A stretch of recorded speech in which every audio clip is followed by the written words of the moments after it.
quais são as alternativas de tratamento para os miomas, tá?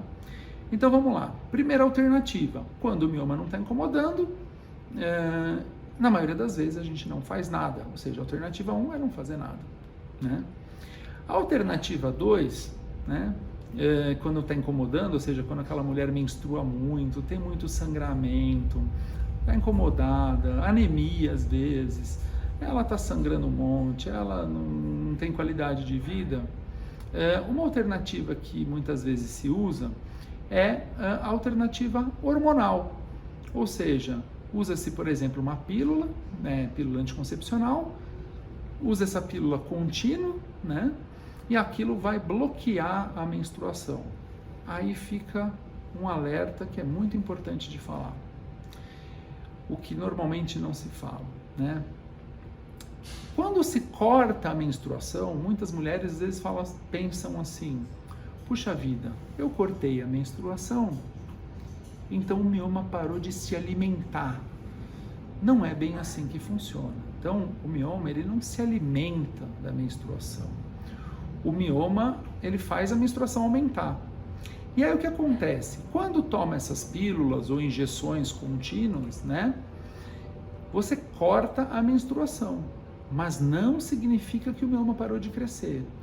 Então, o tratamento nesse hormonal de pílula, ele, no meu entender, ele é um tratamento de curto, médio prazo. Mas você, muitas vezes, o mioma, você corta a menstruação e o mioma segue crescendo. E aí, de repente, às vezes chega num ponto que o mioma está grandão, está sangrando um monte, mesmo com a pílula, e aí aquilo não faz mais efeito. Então, acho que assim, o tratamento com pílula, com hormônio, ele é um tratamento ótimo. Mas ele é um tratamento ótimo ali, para o curto prazo, aquela mulher que chega num pronto-socorro sangrando, que vai num posto de saúde, que está numa consulta e não quer mais sangrar naquele minuto. Você não vai operar, você não vai embolizar, você não vai fazer nada naquele momento. Poxa vida, vamos fazer uma pílula para, né, segurar aquilo enquanto pensa-se no que vai fazer. Então, minha opinião, tratamento hormonal, né, ele é um tratamento de, no máximo, médio prazo. Agora vamos falar das alternativas, das outras 4 alternativas, né? Então a gente tem aqui 2 alternativas minimamente invasivas, que é a radiofrequência, a ablação com radiofrequência ou ablação com micro-ondas, e a embolização.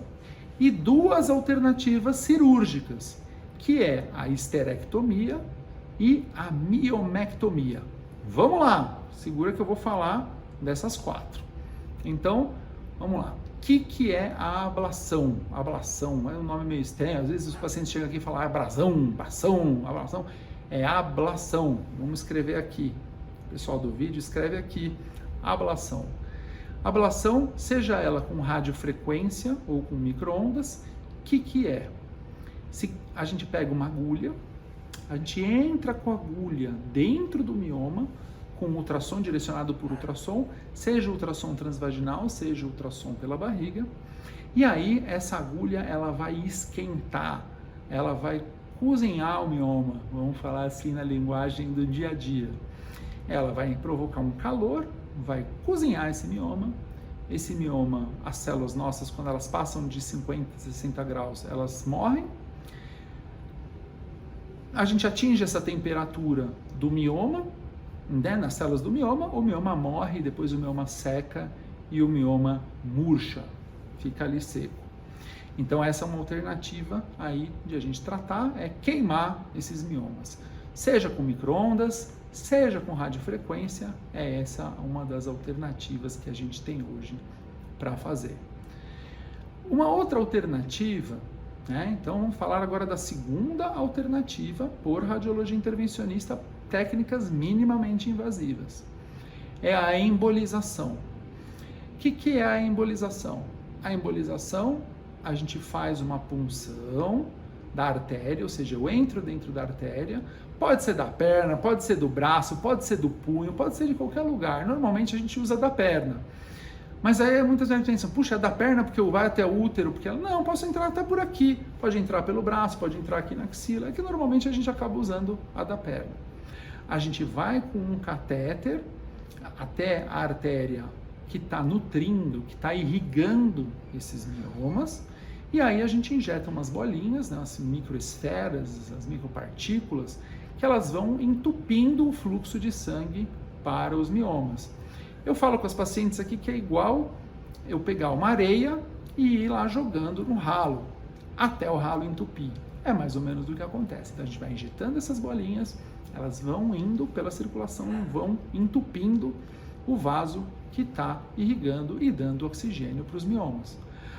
Ah, doutor, então a embolização vai tirar o mioma daí? A embolização tira o mioma de dentro de mim?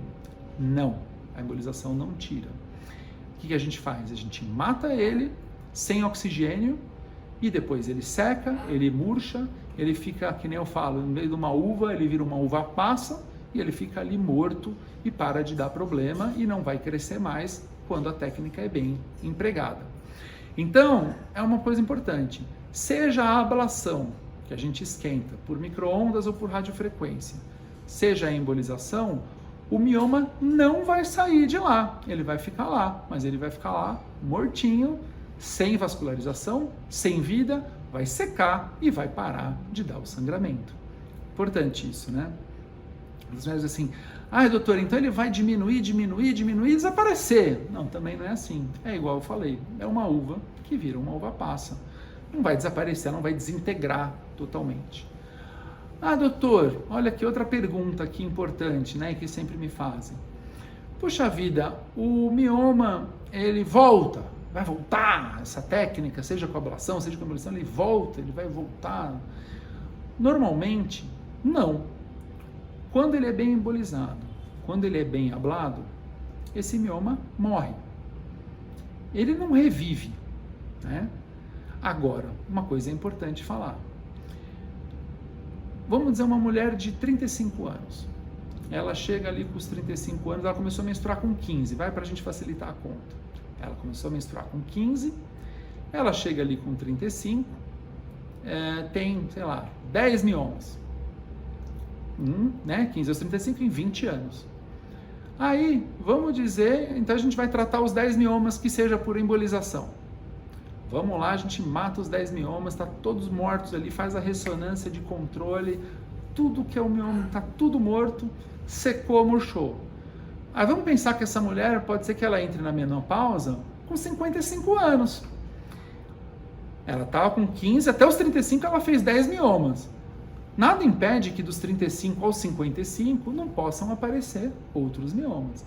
Então, não é que o mioma podem aparecer outros miomas, né? Não é que aquele que você matou volta, mas sim, de fato, podem aparecer outros miomas, né? Ainda mais quando ela tem aquela genética, eu falo com as pacientes, aquela genética brava, né? Genética agressiva, aquele mioma tá no gene mesmo, raiz. A mulher que já com 30 anos já tem um monte de mioma, é provável que mesmo depois de você queimar ou de você embolizar, possa aparecer ali.